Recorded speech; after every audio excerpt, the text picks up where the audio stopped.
I read a fascinating interview with you, and you were talking about the plight of young men and how guys really need to get their act together.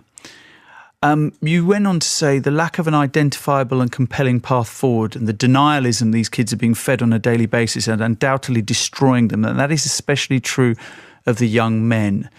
This show we've covered widely the fact that suicide is the biggest killer of young men under the age of 45 in this country. It goes on in that interview to say, at this point, to my astonishment, Peterson begins to weep. Yeah, well, it says, see, now it did it to me again.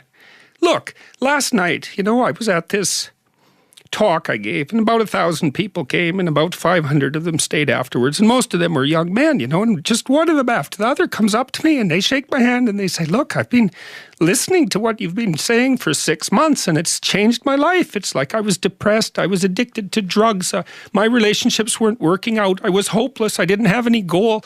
I started cleaning up my room and telling the truth and working hard on myself, and it's really working, and I just want to thank you for helping me. And I think, God, it's so sad that so many of these men, they've not had an encouraging bloody word, a real encouraging word in their entire life. It just takes a little bit of encouragement and care so that they're willing to set themselves straight to some degree and start trying. It's just a catastrophe that's so rare in their lives. And so, yeah, well, every time, you see, because I see the same thing when I'm talking, my audiences are often composed mostly of men between, say, 20 and 35, not exactly young, but young enough. And they're desperate for a discussion about responsibility and fair play and noble being and working properly in the world, and the idea, and to hear the idea that their lives actually matter, that if they straighten themselves up and fly right, that they'll have a beneficial effect on themselves and their family and the community, and that the world is starving for that. And for them as individuals, not for them as a group, but for each of them as individuals.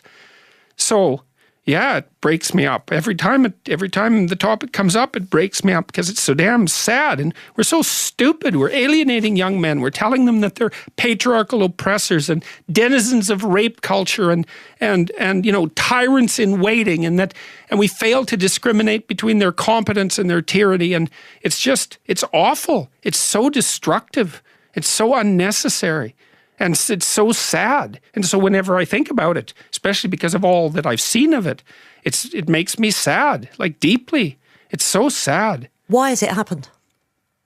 Oh, God, that's a complicated question. I mean, well, it's partly happened because every culture has a tyrannical element, I mean, our culture isn't perfect. There is oppressive elements to it. It's not completely fair. So some of it is just the age-old observation that you don't get a culture without a bit of a tyranny. A lot of it is resentment and failure to take responsibility. It's people saying, instead of looking at the part they play in making the world a dark and terrible place, they blame something like the patriarchy and then assume that all the men who compose it are somehow malevolent tyrants or tyrants in waiting. It's like it's ideological possession. There's just no excuse for it. It's motivated by resentment. Does mostly. Feminism have a role to play in that? Well, it depends on how you define feminism. If it's the feminism that says, wouldn't it be lovely if women could offer what they have to the world so that the world would be a better place on the same footings as men? Well, no, that's great. If it's the feminism that says that Western culture is an evil, corrupt patriarchy, then absolutely. There's no excuse for that sort of thing, and it completely dominates the universities, especially in the humanities. Like, we really believe, most left-wing academics believe, that the Western culture is a corrupt patriarchal tyranny. I mean, God, wake up. Most governments in the world are run by thugs, absolute thugs. They'll kick in your door and kill you in your sleep. In the West, we have, well, a wonderful civilization. People are as free as they've ever been. You can live well here as an individual. And to consider that, a corrupt patriarchal tyranny, and to lay that at the feet of young men, and then to tell them that they have to be discriminated against because of the systemic, let's say, racism and misogyny of the past. It's appalling. And men are bailing out of universities at a rate. This is not my opinion. I've been tracking these statistics for 15 years. Men are bailing out of universities at a rate you just would not believe. There won't be a man left in the humanities in 15 years at this rate. All you have to do is look at the trends. It's quite obvious, and it's no wonder.